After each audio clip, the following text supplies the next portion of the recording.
Hello and welcome back to our channel. So today in this video we will be discussing about how to copy text from Google Lens to computer. So without wasting much of our time, let's get straight into the video. So to copy text from your Google Lens to your computer, all you need to do is simply tap open your Google Lens app.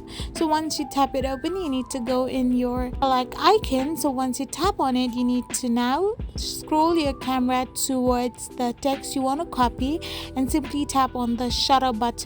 Once you do so, the text will be visible like this. So you need to go in your homework section, and once you are in your homework section, you can find the option called copy to computer. So simply tap on copy to computer, and if your computer has been connected to your device, then you will be able to copy the Google Lens text to your computer directly.